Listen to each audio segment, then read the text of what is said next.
কারা এই মামলার সাথে সম্পৃক্ত, কারা এই ঘটনার অর্থ যোগানদাতা, কারা অস্ত্র যোগান দেওয়ার প্রিপারেশন নিয়েছে, কারা ইউনূস সরকারকে হটিয়ে হাসিনাকে এই দেশে পুনর্বাসনের পরিকল্পনা করেছে। আদালত আমাদের বক্তব্যে সন্তুষ্ট হয়ে এই আসামিকে 5 দিনের রিমান্ড মঞ্জুর করেছে। এখন বাঁচার জন্য উনি অনেক কথাই বলছেন, উনি রিমান্ড যাতে না নেয়, ওনাকে জিজ্ঞাসাবাদ যাতে না করে, উনি অনেক কিছু বলতে চাচ্ছেন, কিন্তু এগুলো তো বিশ্বাসযোগ্য নয়। আমি হোটেলে সেখানে উপস্থিত ছিলাম, কিন্তু এই বৈঠকের সাথে আমি কোনো উপস্থিত ছিলাম না। এবং একটা হোটেলে আপনারা জানেন যে সেখানে বিভিন্ন হোটেলে বিভিন্ন ফ্লোর থাকে, এই হোটেলে সেখানে বিভিন্ন পারিবারিক অনুষ্ঠানে, উনি একটা পারিবারিক অনুষ্ঠানে সেখানে গিয়েছিলেন, উনি সেটা বলেছিলেন। এবং এই ঘটনার সাথে ঘটনাটা কী ঘটেছিল এবং সেটা উনি জানেন না, এবং আদৌ উনি এই সম্পর্কে অবগত না, এবং ওনার হাজব্যান্ড ঘটনার সাথে ছিল কিনা এবং উপস্থিত ছিল কিনা সেটা উনি তথ্য দিতে পারেন না, উনি বলতে পারেন না। সে বিজ্ঞ আদালতে উনি বলেছেন, বিজ্ঞ আদালত অত্যন্ত মনোযোগ সহকারে, ধৈর্য সহকারে কথাগুলো শুনেছেন। ওনারা সরকার বিরোধী কর্মকাণ্ড করেছিলেন, মিটিং করেছিলেন 400-500 লোক নিয়ে, ছাত্রলীগ, যুবলীগ এবং অন্যান্য। আমরা যতটুকু জানতে পেরেছি অন্য দেশের একটা এজেন্সির হিসাবে কাজ করেছেন। এই এজেন্সি হিসেবে কাজ করে ব্লক কি অপারেশন ঢাকা ব্লকের বসুন্ধরার নিকটবর্তী কনভেনশন হলে, কেবি কনভেনশন হলের যে গোপন ষড়যন্ত্র, গোপন প্রশিক্ষণ, সেই প্রশিক্ষণের মূল পরিচালক যিনি এই মেজর সাদিক, তার স্ত্রী যিনি মূল কোঅর্ডিনেটরের দায়িত্ব পালন করেছেন, তাকে 8 নম্বর আদালতে উপস্থিত করা হয়েছে। এই মামলাটা মূলত দমভুক্তিকারী হাসিনা পালায় না, এই দমভুক্তিকারী হাসিনাকে বাংলাদেশে ফিরিয়ে আনার একটা গভীর চক্রান্তেরই অংশ। তারা এই কনভেনশন হলে অফলাইনে এবং অনলাইনে প্রায় 400 থেকে 500 ছাত্রলীগ, যুবলীগ, মহিলা লীগ, স্বেচ্ছাসেবক লীগ, আওয়ামী লীগ কর্মীকে ট্রেন আপ করেছে।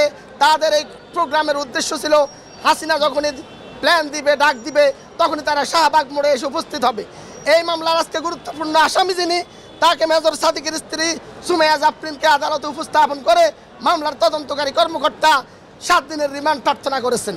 আমরা রাষ্ট্রপক্ষে যুক্তি উপস্থাপন করেছি যে মাননীয় আদালত, এই আসামি হচ্ছে মূল পরিকল্পনাকারীর স্ত্রী এবং তিনি সমস্ত ডাটা কালেকশন করেছেন। তিনি এই প্রোগ্রামকে বাস্তবায়ন করার জন্য সর্বাত্মকভাবে কাজ করেছেন। এই আসামিকে রিমান্ডে নিলে পরে আদালত এবং এই মামলার তদন্তকারী কর্মকর্তা মামলার আসল উদ্দেশ্য জানতে পারবে।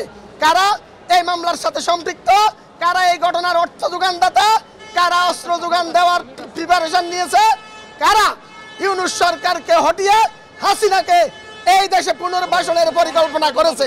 আদালত আমাদের বক্তব্যে সন্তুষ্ট হয়ে এই আসামিকে 5 দিনের রিমান্ড মঞ্জুর করেছে। পাশাপাশি আরেকজন আসামি ছিল, তার নাম হচ্ছে আদনান বিন আব্দুল্লাহ। তদন্তকারী কর্মকর্তা এই আদনান বিন আব্দুল্লাহকে 10 দিনের রিমান্ড প্রার্থনা করেছেন।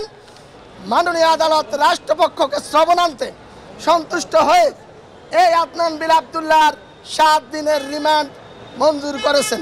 এই মামলাটি হচ্ছে মেজর সাদিকের ওয়াইফ সুমাইয়া জাফরিন, ওনাকে এই মামলায় সম্পৃক্ত করে আজকে 7 দিন রিমান্ড চাওয়া হয়েছে। বিজ্ঞ আদালতে আমরা বলেছি যে এই মামলায় যে ওনাকে গ্রেপ্তার করা হয়েছে, ওনাকে সাসপেক্টেড আসামি হিসাবে। বাদী সুস্পষ্ট বলেছেন যে এই মামলার ঘটনাটা 13-7 তারিখে ঘটনাটা ঘটেছিল এবং কে জড়িত, এবং বাদী সুস্পষ্টভাবে তার এজাহারভুক্ত করেছেন। কিন্তু আমার এজাহারে নাম নেই, শুধু সাসপেক্টেড আসামি হিসাবে এই মামলায় আমাকে গ্রেপ্তার করা হয়েছে। আপনারা জানেন সিআরপিসিতে স্পষ্ট বলা আছে, সাসপেক্টেড হিসেবে আসামি গ্রেপ্তার করতে হলে কোনো আসামির 164-এ আমার কথা বলতে হবে, 161-এ আমার কথা বলতে হবে, এবং ভিডিও ফুটেজ যেগুলো দাখিল করতে হবে, এবং এই 3টির একটিও প্রসিকিউশন বিজ্ঞ আদালতে দাখিল করতে পারেন নাই। সেই হিসাবে এই মামলায় আমার বিরুদ্ধে চলতেই পারে না। আজকে হচ্ছে শুধু মেজরের ওয়াইফ হিসাবে এই মামলায় আমাকে সম্পৃক্ত করা হবে, যেটা আইনের শাসনের পরিপন্থী এবং ন্যায় বিচারের পরিপন্থী। আমরা বিজ্ঞ আদালতে সেটা বলেছি। আমরা বিজ্ঞ আদালতে বলেছি যে যেহেতু এই মামলায় আমার কোনো সম্পৃক্ততা নাই এবং আমরা সেই হিসাবে জামিন চেয়েছি, এবং রিমান্ডের কোনো সুনির্দিষ্ট এইখানে কোনো উপাদান নেই, এবং রিমান্ডে নেওয়ার মতন বা রিমান্ডে দেওয়ার মতন এখানে কোনো তথ্য উপাত্ত ছিল না। কিন্তু তারপরও বিজ্ঞ আদালতে আমরা বলেছি যে আজকে যেহেতু আসামি একজন মহিলা, মহামান্য হাইকোর্ট ডিভিশনে আপিলেট ডিভিশনে সুস্পষ্ট ব্যাখ্যা আছে, যদি কোনো আসামি মহিলা হয়, শিশু হয়, প্রতিবন্ধী হয়, তাহলে তার রিমান্ড নেওয়া যাবে না এবং তাকে জামিনের ব্যাপারে সর্বোচ্চ তাকে অগ্রাধিকার দেওয়া হবে, যেটা মহামান্য হাইকোর্ট আপিলেট ডিভিশনে সুস্পষ্টভাবে ব্যাখ্যা রয়েছে। আমরা বিজ্ঞ আদালতের সেই ব্যাপারে মনোযোগ দৃষ্টি আকর্ষণ করেছি, কিন্তু বিজ্ঞ আদালত আমাদের বক্তব্য শুনেছেন, উভয় পক্ষের বক্তব্য শুনে উনি জামিন নামঞ্জুর করেছেন এবং 5 দিনের রিমান্ড মঞ্জুর করেছেন। আজকের যে আদেশ হয়েছে সেই আদেশে আমরা সংক্ষুব্ধ হয়েছি। আমরা মনে করেছি সেখানে আইনের শাসন প্রতিষ্ঠিত হয়নি এবং আমরা ন্যায় বিচার হতে বঞ্চিত হয়েছি।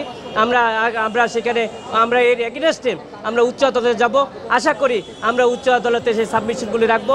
আইনের শাসনের জন্য ন্যায় বিচারের স্বার্থে আমরা অবশ্যই উচ্চ আদালতে আমরা ন্যায় বিচার পাবো।